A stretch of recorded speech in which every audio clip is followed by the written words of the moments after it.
What's good? It's Woog. Please like and subscribe. Deontay Wilder versus Luis Ortiz. The Bronze Bomber versus King Kong.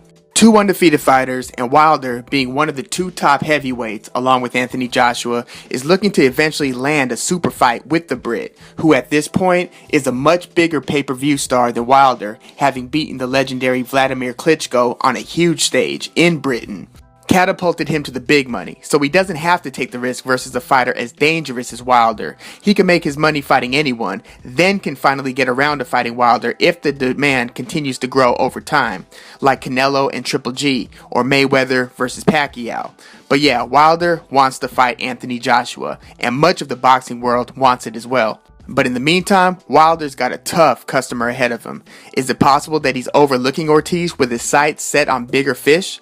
I just don't see that. I think that he knows the gravity of the situation and that Ortiz is probably the most skilled and most dangerous fighter he's faced. The two that come close are Chris Arreola and Bermane.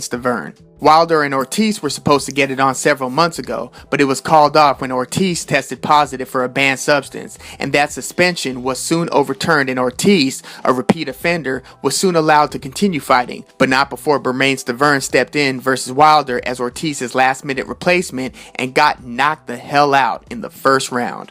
Now this was the second time they fought.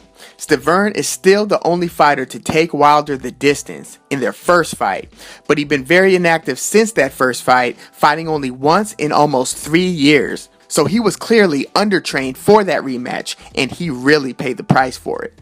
Wilder's current opponent, Luis Ortiz, also has a legitimate claim as the best heavyweight in the world. He's undefeated and is the only fighter to knock out former contender Bryant Jennings. Jennings, at that time, had only lost once, going the distance with Vladimir Klitschko and losing via decision. Ortiz is a big, smart, skilled Cuban southpaw who studies his opponent and then crafts a game plan accordingly.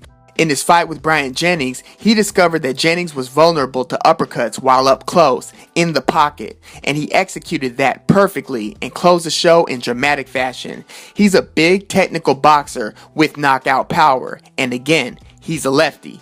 Wilder is a 6'7" rangy fighter who might have the strongest punch in the entire sport, that right hand, but he usually whips that from a distance, whereas Ortiz will likely try to close that distance and stay near Wilder's chest, where he's less comfortable throwing his power punches, having to shorten his punches. He wants to make Wilder unable to use his length to his advantage and more vulnerable, since he's not used to having to defend a sharpshooter in an up-close, phone booth style fight. A rugged fight in close quarters favors Ortiz. The question is whether Wilder's mobility will allow him to keep Ortiz at the end of his jabs and right hands. Ortiz is 38 years old, so the question remains whether he has the footwork and energy to close the distance and to cut the ring off on Wilder, should Wilder decide to circle. It's possible that if Ortiz can survive the early rounds, which is always a big if with Wilder, cause if he touches you with that power, the fight might be over. If Ortiz can get through that and continues to pressure Wilder, hunting him down, doing some work to the body, making it more and more difficult for Wilder to keep him off and at a distance. He can then rip Wilder with his power shots from up close, perhaps dropping and stopping him.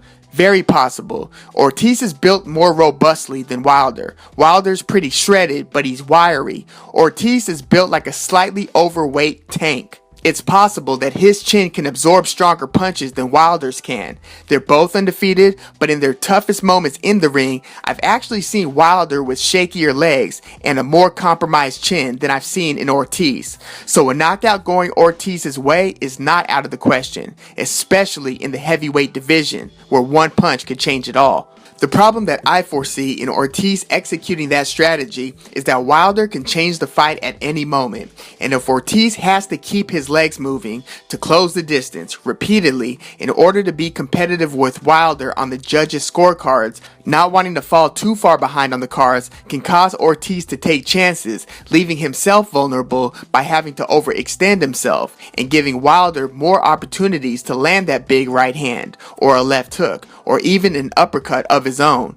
This is a tough fight to call because of how good Ortiz appears to be, but I see Wilder winning most of the early rounds, keeping Ortiz at a distance and making him look kinda slow, catching him with hard shots in the middle rounds and stopping him somewhere between the 5th and the 7th, maybe the 8th round. Wilder is hungry, he wants to perform well, but I think that he's focused enough to where the pressure to perform well to build that potential Anthony Joshua showdown won't impact his execution versus Ortiz. So let me know what you think about this matchup in the comments.